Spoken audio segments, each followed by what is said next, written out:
5 minutes pour respirer, 5 minutes pour s'aérer, 5 minutes contre la pression qui monte.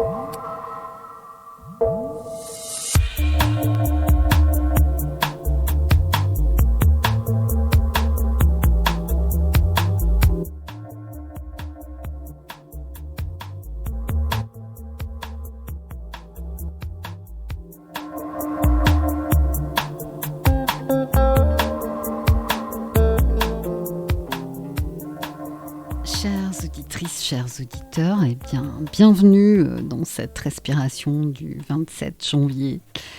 Alors, dans une émission avec un nom pareil, cela fait sens d'avoir un thème qui est le premier souffle. Donc, je vous propose aujourd'hui une rencontre avec Galia Ortega pour la parution de Mère au-delà des mers, une odyssée spirituelle à travers les traditions sacrées de la naissance. C'est sorti chez Mama Édition. Alors pour nous mettre dans une ambiance douce et caressante, je vous propose un vol d'hirondelles.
Cinq minutes pour respirer, 5 minutes pour s'aérer, 5 minutes contre la pression qui monte.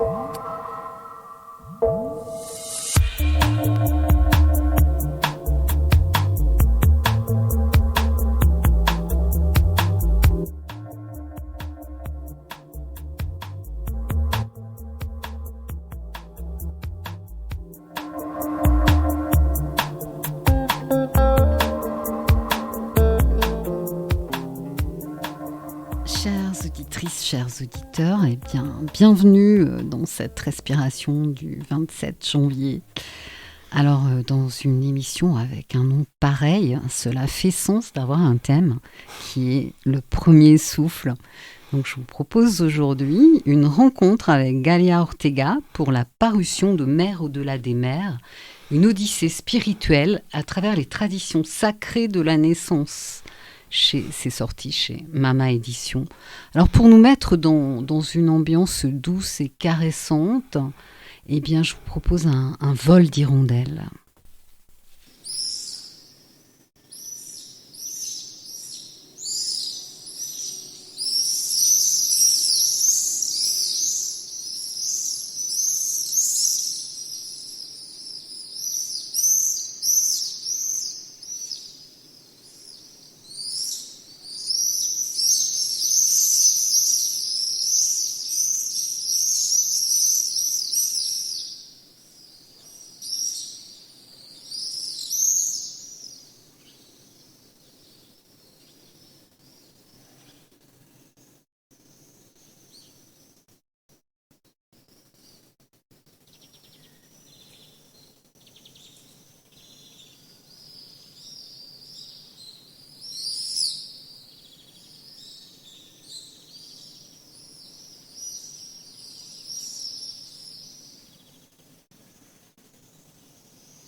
Chère Galia, bonjour. Bonjour.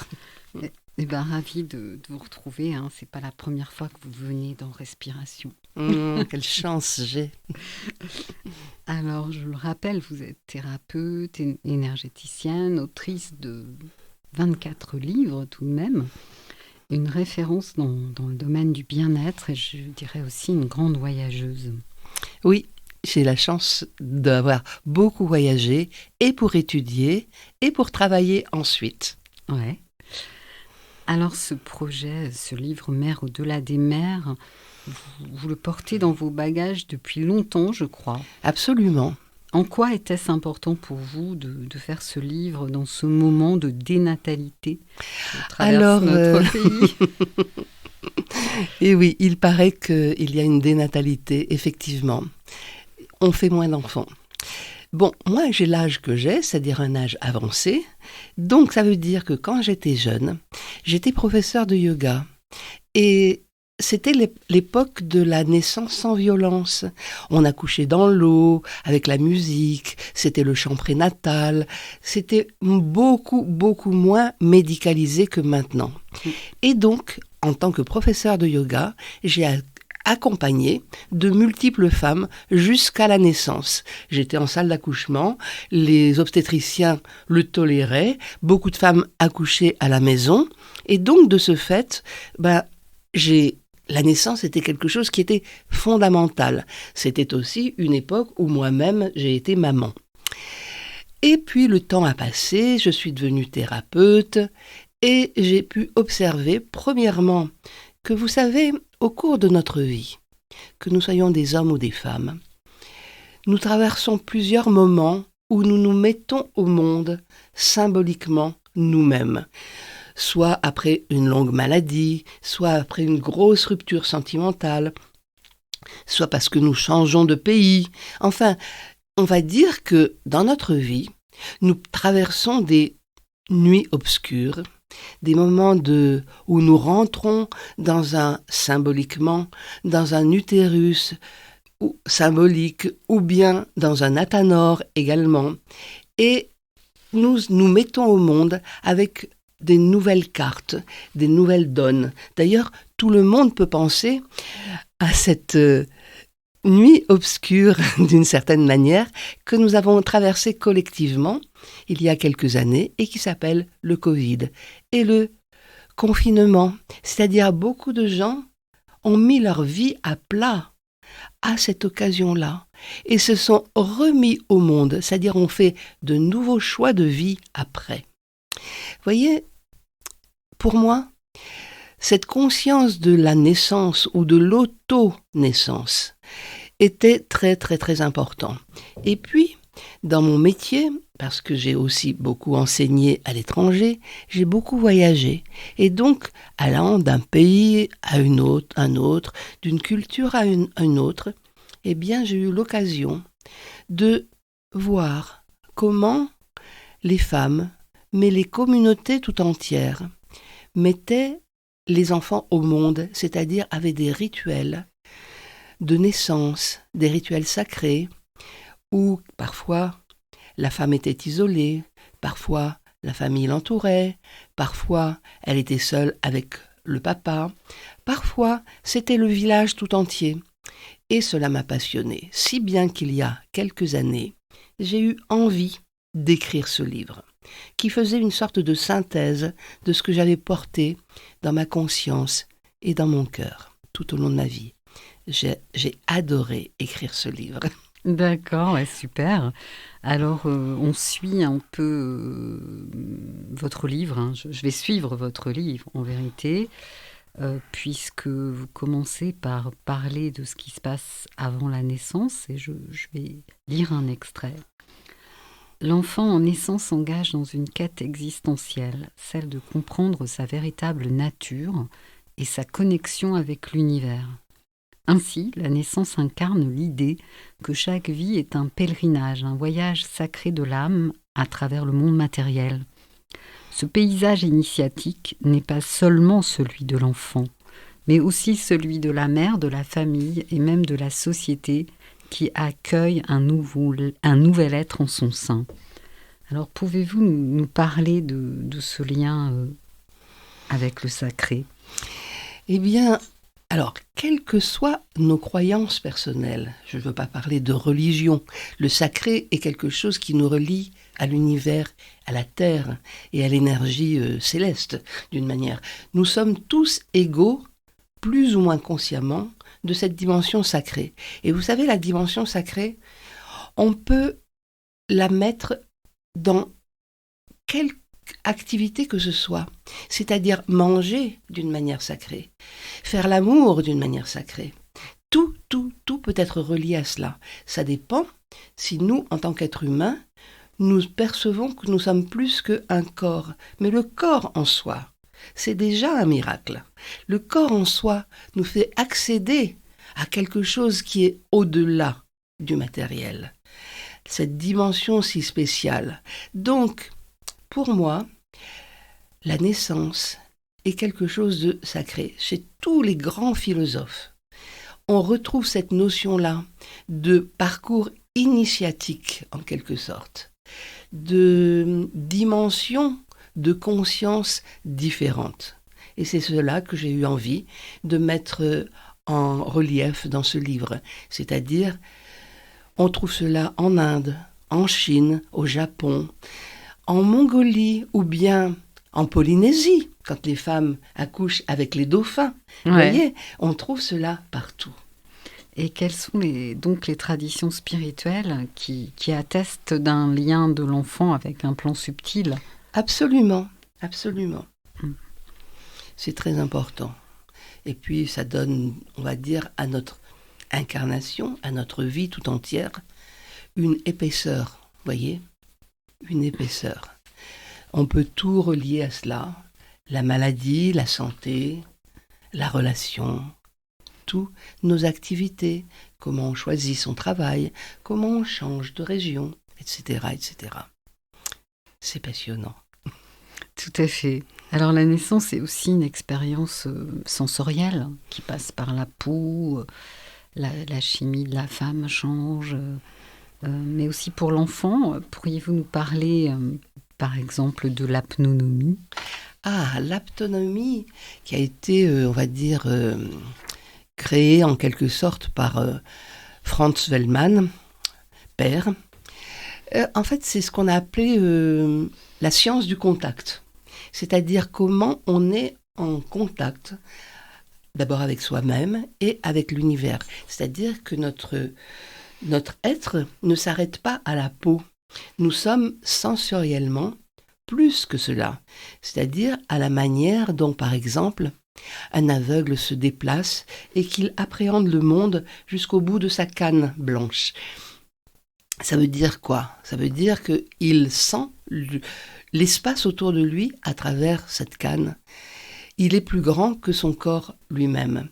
Mais vous savez, par la sensation, par l'imagination, par la visualisation, nous pouvons ressentir cela. Et c'est ce que Franz Wellmann a voulu faire découvrir.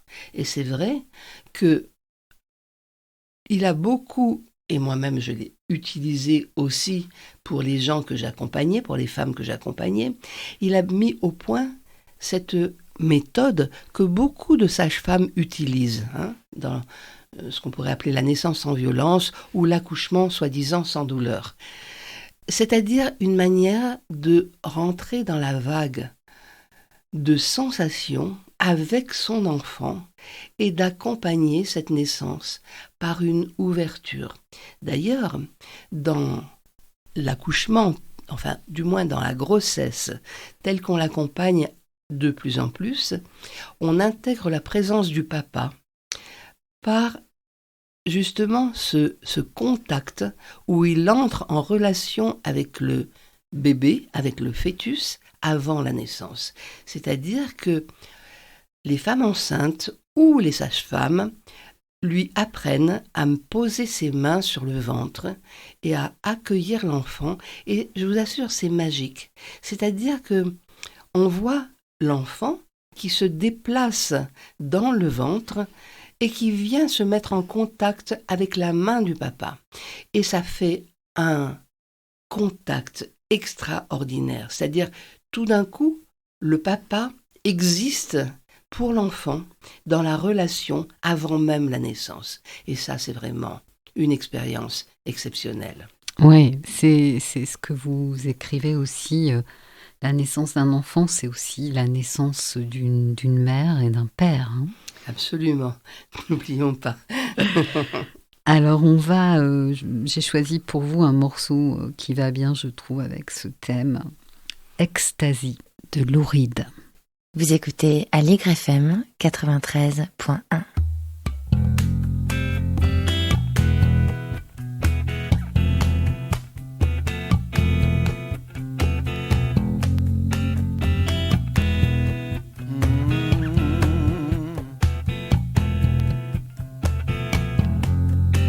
They call you ecstasy, nothing ever sticks to you.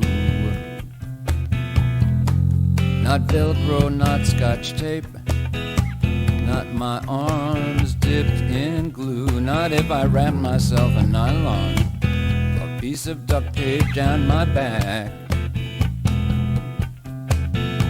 Love pierced the arrow with the 12 and I can't get you back. Ecstasy, ecstasy.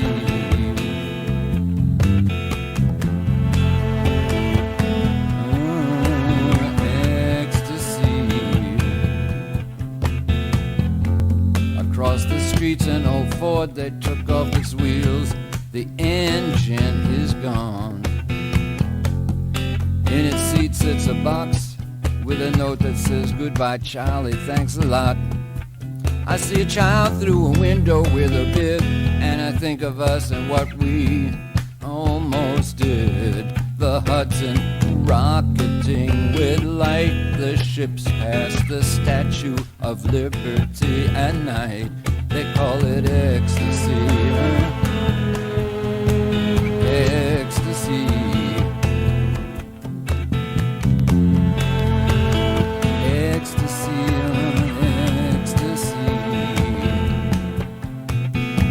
Some men call me St. Ivory, some call me St. Maurice.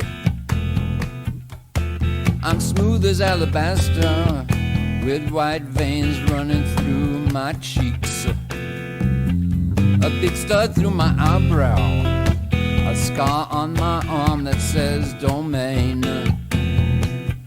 I put it over the tattoo that contained your name. They called you ecstasy, ecstasy, ecstasy.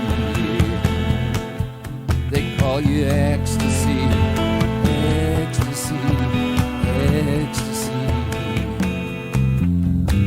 The moon passing through a cloud, a body facing up is floating towards a crowd. And I think of a time and what I couldn't do. I couldn't hold you close, I couldn't become you. They call you ecstasy. I can't hold you down, I can't hold you up. I feel like that car that I saw today. No radio, no engine, no hood. I'm going to the cafe. I hope they got music and I hope that they can play. But if we have to part, I'll have a new scar right over my heart. I'll call it ecstasy. Oh, ecstasy, ecstasy, ecstasy. Ecstasy, ecstasy,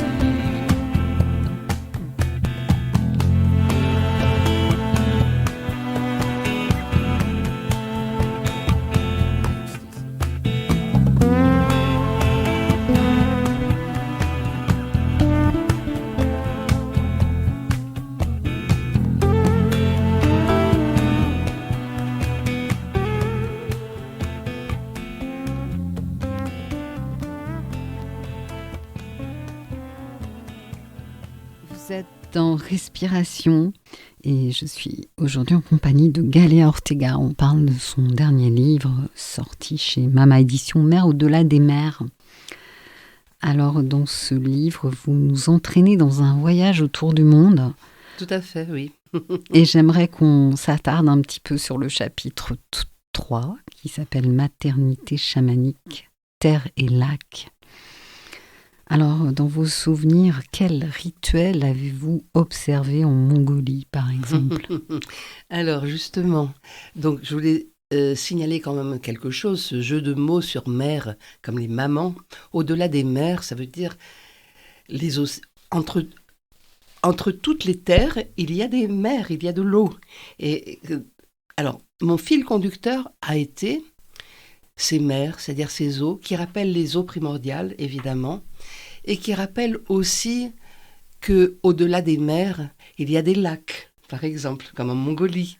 Il y a aussi, parce que j'ai eu à cœur de parler de tout ce qu'on appelle mers, c'est-à-dire les mers de sable, qui sont les déserts. Et il y a tant et tant de mers qui nous parlent de l'eau, quelquefois sans eau, ou quelquefois avec de l'eau restreinte. Donc voilà. Donc, quand on parle de chamanisme, il faut savoir quand même que sur le principe, le chaman est quelqu'un qui est en mesure de faire des allers-retours entre le monde invisible et le monde concret, le monde visible. C'est quelqu'un qui fait le parcours de l'âme. Et c'est très important de se souvenir de cela.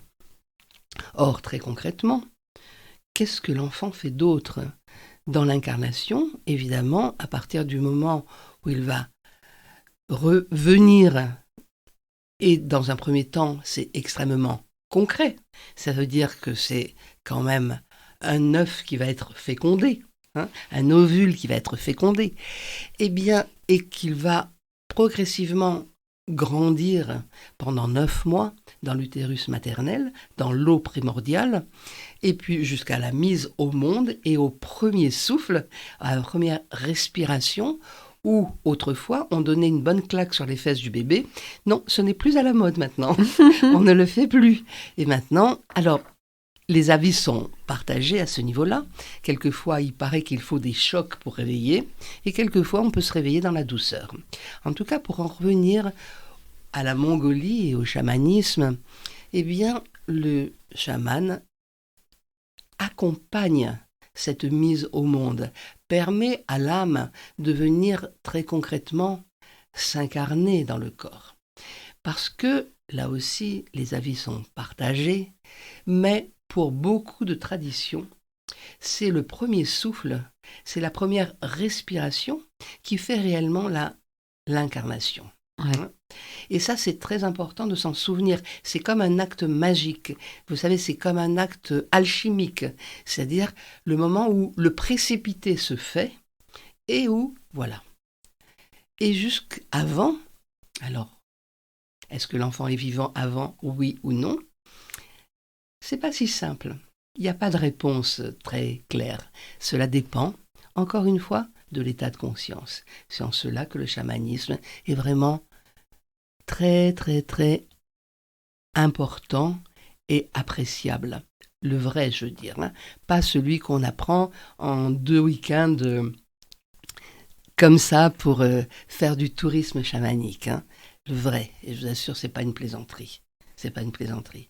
Et donc, les rituels vont utiliser les prières, les herbes que l'on brûle, les dessins que l'on dessine sur le corps ou sur le visage ou sur la tête du bébé, et évidemment, comment aussi le chaman va prendre soin de la maman. C'est important. Et ça, c'était en Mongolie spécifiquement Non, parce qu'on trouve le chamanisme, vous savez, ça existe en Mongolie, mais ça existe aussi en Afrique, cela existe aussi au Tibet, et cela existe aussi en Amérique latine. On va dire, et encore, là, nous ne faisons pas d'anthroposophie réellement, mais je peux vous assurer que cela existe dans tous les peuples, on va dire, premiers, tous les peuples anciens. Et simplement, après, avec la civilisation, on passe à autre chose, à des choses qui vont être plus cérébrales, plus raisonnées, plus intellectuelles, plus interprétées.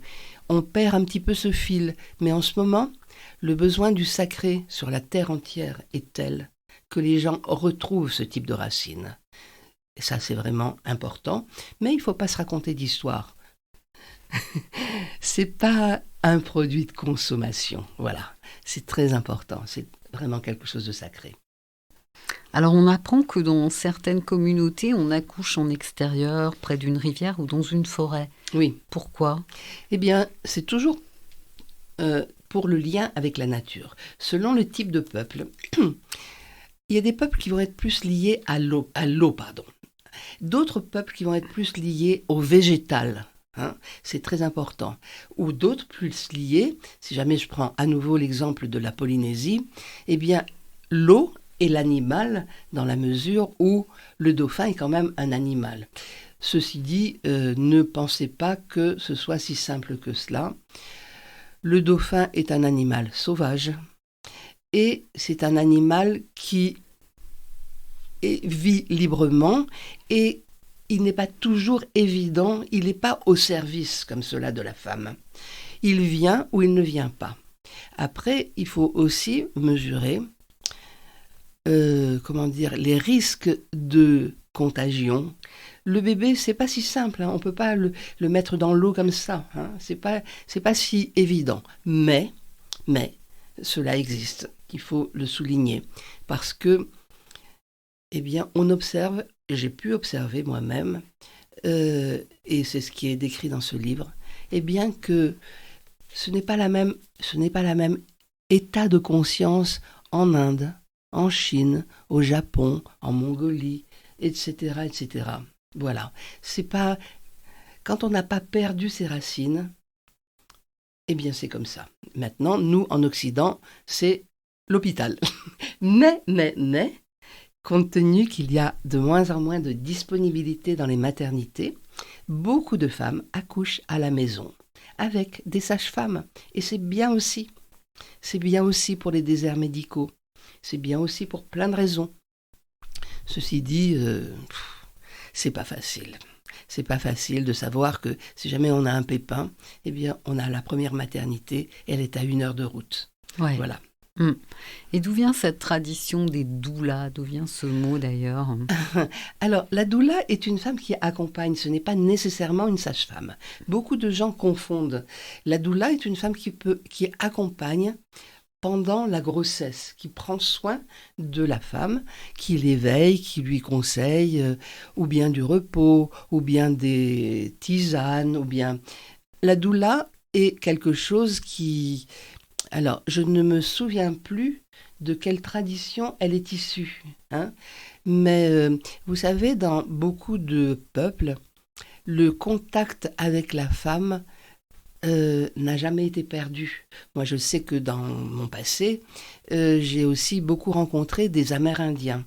Et donc, les tentes, ce qu'on appelait les tentes rouges, c'est-à-dire les tentes où les femmes se retiraient, soit au moment de leurs règles, soit au moment de la naissance, soit aussi au moment de la ménopause, tout simplement. C'est-à-dire, c'était des tentes qui étaient réservées aux femmes. Et ça veut dire que les cycles de la femme étaient très accompagnés pour l'occasion, c'est-à-dire la puberté, les premières règles, etc., etc. Et ça, c'est vraiment important. Et donc, ça veut dire que les femmes, la quête de la féminité, la quête du féminin, on va dire, était vraiment une quête du pouvoir de la femme. Quand je dis pouvoir, c'est le pouvoir intérieur, c'est l'énergie vitale et c'est l'énergie spirituel, bien évidemment, corps, esprit. Ce n'est pas le pouvoir sur le patriarcat. Non, c'est pas de ça dont il s'agit. On est dans un autre raisonnement. Non, c'est vraiment la quête d'être une femme accomplie, d'être dans son féminin sacré. Eh bien, nous allons fêter ça avec un morceau chanté par des femmes, un cappella, un morceau qui s'appelle Dreamland. Les Itinérantes chantent un poème du 19e siècle de Cristina Rossetti. Donc c'est un trio vocal et ça a été enregistré à l'abbaye de Clermont. Vous écoutez Aligre FM 93.1.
Vous êtes toujours dans Respiration. Je suis dans la compagnie réconfortante de Galia Ortega. Je feuillette avec elle son dernier livre. Alors, on a parlé du lien à la nature qui existe dans les différentes contrées où vous êtes allé pour parler de cette naissance sacrée.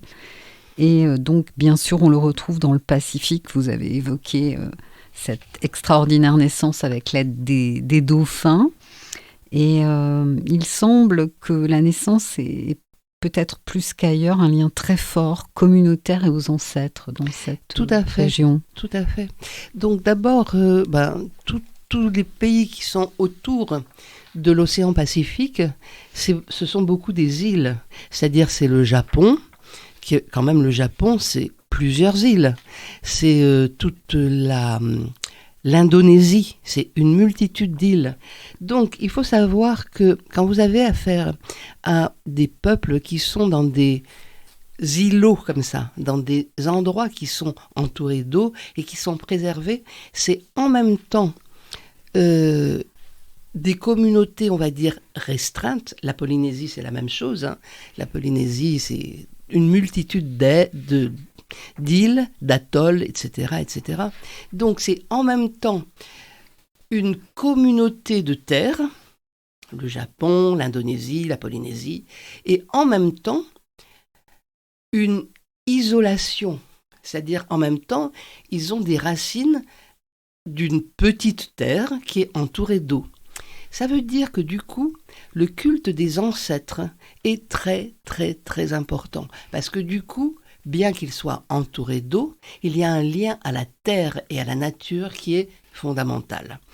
Et on retrouve cela dans les rituels de naissance, de mort aussi, bien évidemment.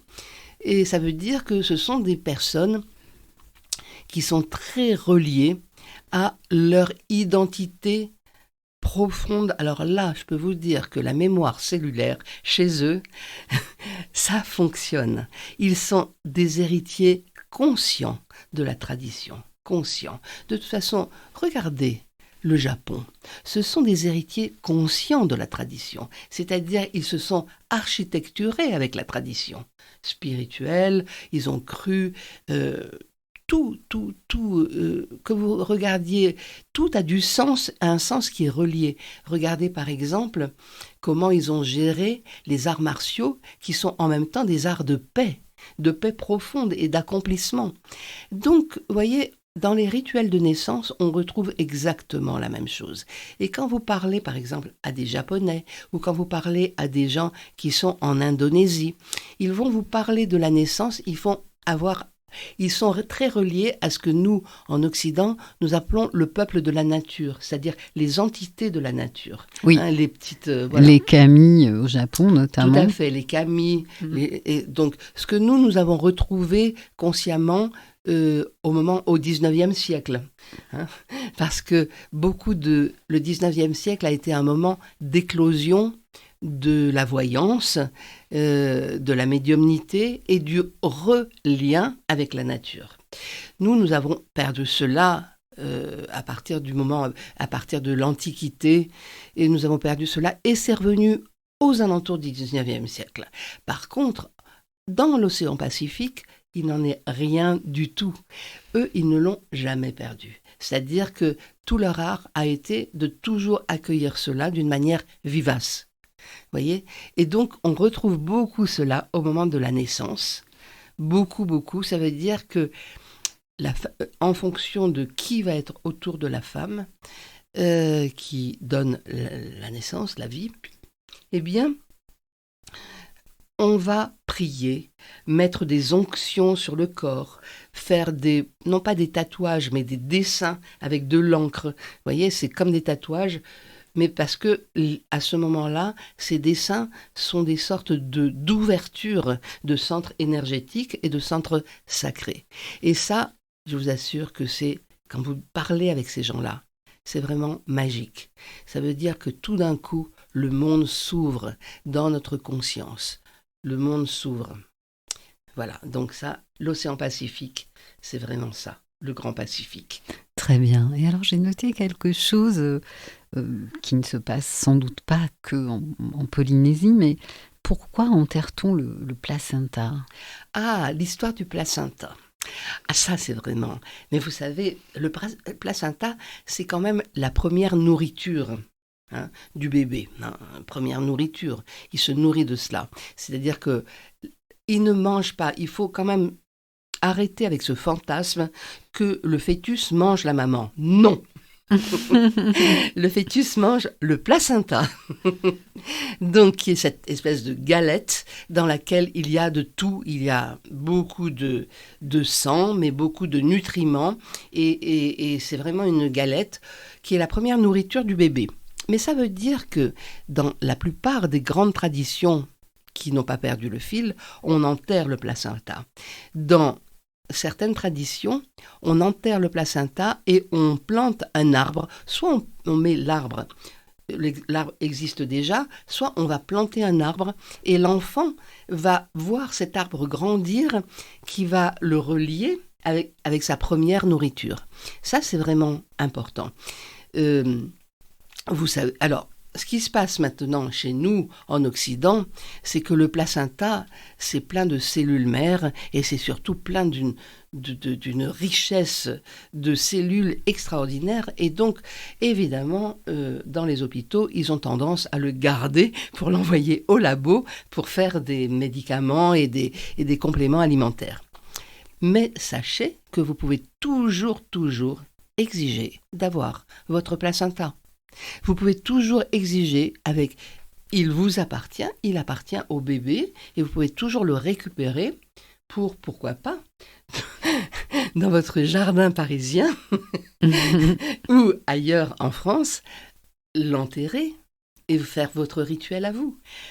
En tous les cas, moi je me souviens quand j'ai accouché de ma fille, premier enfant, la sage-femme, c'était à la mairie des Lilas, à la maternité des Lilas, qui vient de fermer malheureusement, mais qui était une formidable maternité qui donnait beaucoup de soins aux femmes. Et elle m'a montré le placenta, qui est comme une carte, quelque chose de très très beau, quoi. Un peu bleu. Enfin oui. Bon, voilà, j'en ai un très très beau souvenir. Alors, vous évoquez aussi dans votre livre, Galia, comment ça se passait dans l'Antiquité, en Méditerranée, en mer Rouge. J'ai noté par exemple qu'en Égypte ancienne, les femmes accouchaient assises. Oui, tout à fait. Oh, il n'y a pas qu'en Égypte ancienne. Dans certaines peuplades africaines, on accouche aussi assise. Alors d'abord, ce qu'il faut savoir, c'est que la pire des positions, c'est allongé sur le dos, avec les jambes relevées et dans les étriers. Ça, c'est ce qu'on peut faire de pire. Moi qui ai beaucoup accompagné des femmes jusqu'à la naissance, avec comme outil le yoga, je peux vous assurer que la posture accroupie, mais ouvre complètement l'utérus, détend le fondement et permet la descente naturelle de l'enfant. Alors, évidemment, le problème, c'est que la femme sent, mais personne ne peut voir. Tandis que la justification de la femme allongée sur la table d'examen ou d'accouchement avec les pieds dans les étriers, ça permet au chirurgien de voir, à l'obstétricien de voir, c'est tout. C'est pas le confort de la femme, c'est le confort du médecin. Mais, bon, on comprend, passons à autre chose. Il existe aussi bien dans l'Antiquité que dans certaines peuplades africaines des sièges qui sont percés de manière à ce que la femme n'ait pas d'effort à faire. Elle s'assoit dans ce siège qui est un siège percé et au-dessous il y a un panier avec des herbes et tout pour bien préserver l'enfant et accueillir l'enfant. Et donc la femme est assise et quelquefois, on voit sur l'iconographie, la femme est portée et soutenue par les femmes.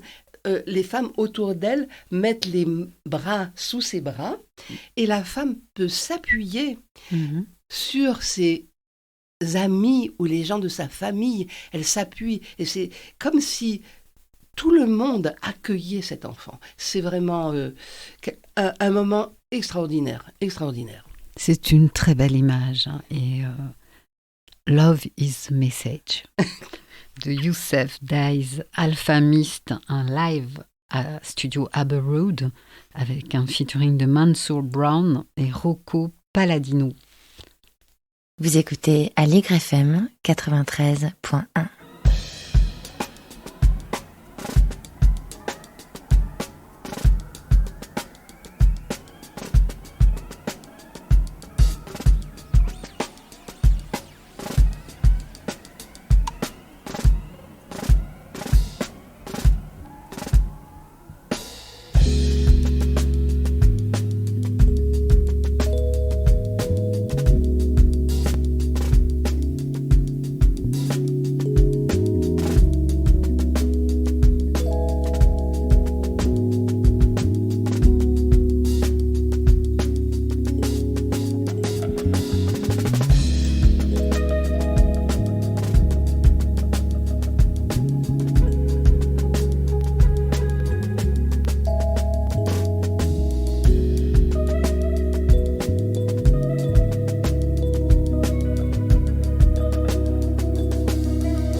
Vous êtes dans Respiration, je suis avec Kalia Ortega, on parle de maternité, de sacré sur la terre entière.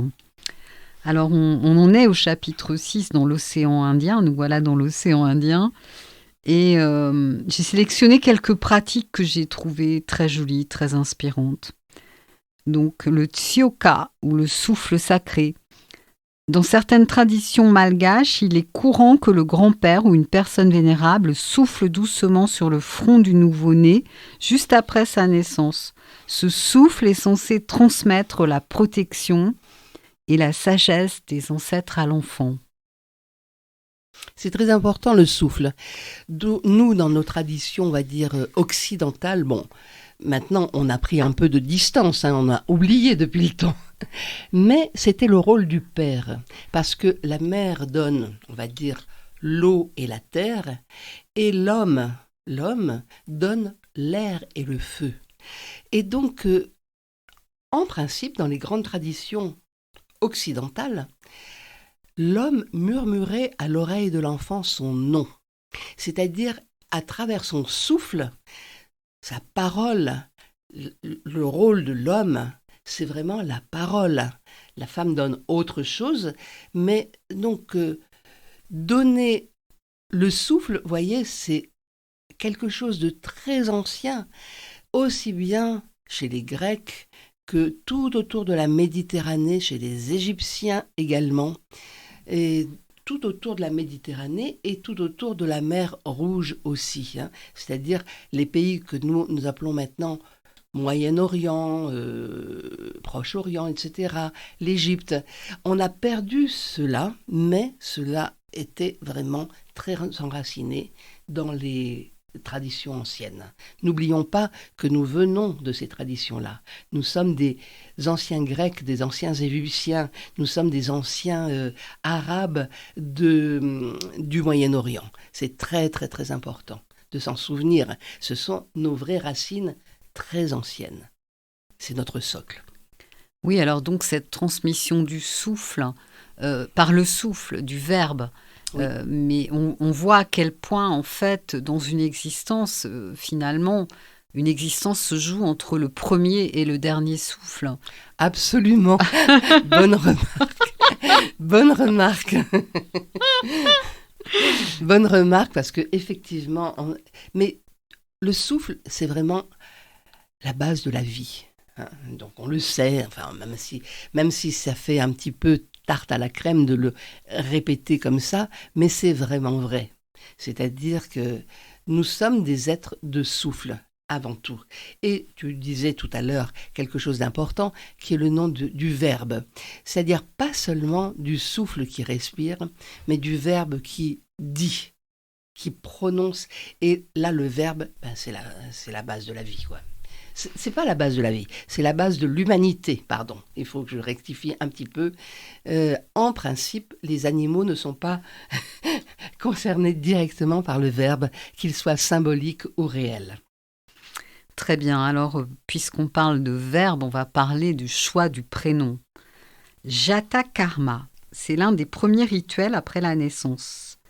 En Inde, il consiste à murmurer des mantras à l'oreille droite du bébé et à lui donner un mélange de miel et de beurre clarifié, le fameux ghee, comme première nourriture symbolique. Ce rituel est censé purifier l'âme du nouveau-né et lui apporter force et sagesse. Ou encore chez les Sikhs, je vous cite, je prends toutes ces informations dans votre livre, on ouvre un livre saint et on choisit le nom de l'enfant au hasard.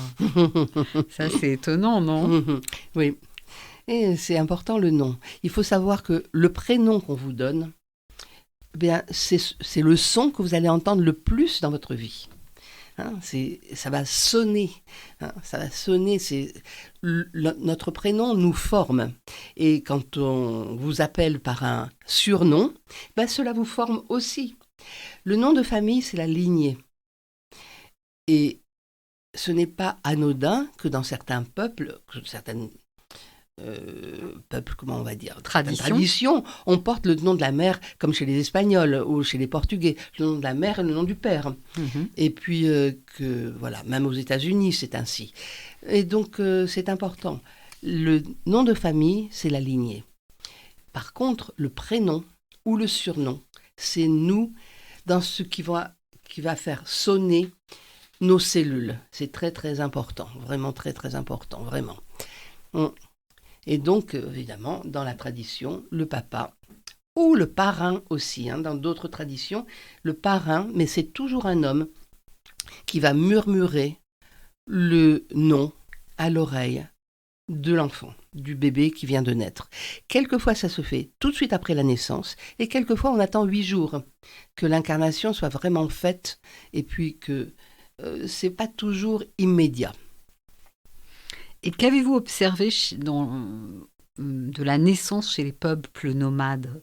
Ah, les peuples nomades. Alors ça, c'est intéressant dans la mesure où, par essence même, le peuple nomade se déplace. C'est-à-dire qu'il ne reste, normalement, il reste peu au même endroit. Alors, vous avez des peuples nomades qui sont des peuples du désert et d'autres non. Mais c'est toujours quand même, s'ils sont nomades, ça veut dire que la végétation est aride en général. Ça veut dire qu'ils se déplacent ou bien pour aller d'un point à un autre, ou bien pour chercher tout simplement la nourriture. Donc vous en trouvez en Afrique, mais vous en trouvez en Mongolie aussi. Vous avez des peuples nomades, et ça veut dire on démonte la tente ou la yourte ou la cabane, et on va la planter ailleurs.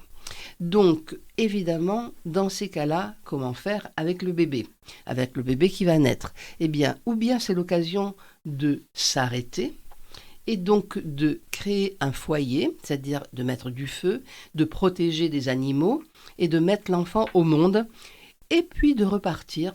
Quelquefois, on reste en place 2 ou 3 jours, ou quelquefois 8 jours, ou quelquefois une lunaison. Ça dépend. Ça dépend du peuple exact.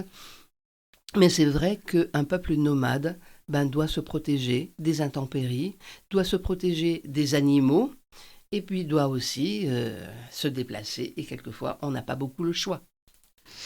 Alors ce livre qui est un voyage autour du monde est illustré par Clément Causse, il faut le dire, et il est enchâssé de poésie dont vous en avez écrit certaines, et je vous propose donc une lecture entrecroisée entre nous de ce texte, de cette poésie, la vie nomade, une quête perpétuelle de liberté et de découverte. Tout à fait. Donc, sous le ciel immense, ils marchent légers, sans attache. Ils suivent le vent, nomades des dunes, des plaines, des grèves. Leur cœur bat au rythme du temps.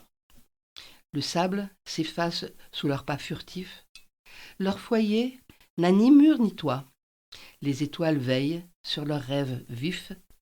Leur liberté ne connaît pas de loi. Ils tissent des histoires dans chaque vent, rêvant d'horizons jamais conquis. Leur âme danse avec l'éternel mouvement, toujours en quête d'un ailleurs infini. Le monde est vaste et eux, infatigables, naviguent à l'inconnu comme un océan. Nomades d'âme, d'errance inéluctable, leur chemin est l'écho de l'instant. Chaque aurore les appelle au loin, chaque crépuscule un nouveau refrain. Ils sont le souffle, le chant du matin. Dans la brise, ils tracent leur chemin. Galia. Un grand merci, Galia, de nous avoir partagé ce nouveau livre et que je recommande chaleureusement, surtout que le printemps arrive et il y aura peut-être des bébés à naître. Ouais, des jeunes mamans. Il est très beau aussi. Oui, c'est un cadeau pour la fête des mères.